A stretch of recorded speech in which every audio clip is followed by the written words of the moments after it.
ఈ ఏడాది అసెంబ్లీ ఎన్నికలు జరగబోయే 4 రాష్ట్రాలు, ఒక కేంద్రపాలిత ప్రాంతాలకు షెడ్యూల్ విడుదల చేసింది కేంద్ర ఎన్నికల కమిషన్. కేరళ, పశ్చిమ బెంగాల్, అసోం, తమిళనాడు రాష్ట్రాలతో పాటు కేంద్రపాలిత ప్రాంతమైన పుదుచ్చేరిలో ఎన్నికల తేదీలను సిఈసి జ్ఞానేష్ కుమార్ ప్రకటించారు. దాంతో ఇక్కడ ఎన్నికల కోడ్ అమల్లోకి వచ్చింది.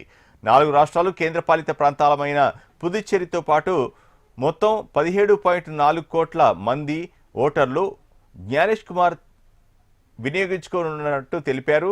వెస్ట్ బెంగాల్లో మాత్రమే 2 విడతల్లో పోలింగ్ జరగనుంది. తమిళనాడు, అసోం, కేరళ, పుదుచ్చేరిలో ఒకే దశలో పోలింగ్ నిర్వహిస్తోంది ఈసీ.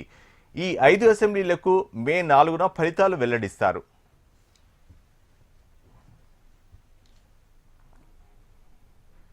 ఆయా రాష్ట్రాలకు సంబంధించి సిఎస్, డీజీ, నోడల్ అధికారులు ఎన్నికల అధికారులతో సమావేశమవుతున్నట్లు స్పష్టం చేశారు. ఈ ఎన్నికల్లో యువత పెద్ద ఎత్తున పాల్గొనాలని ఆయన పిలుపునిచ్చారు.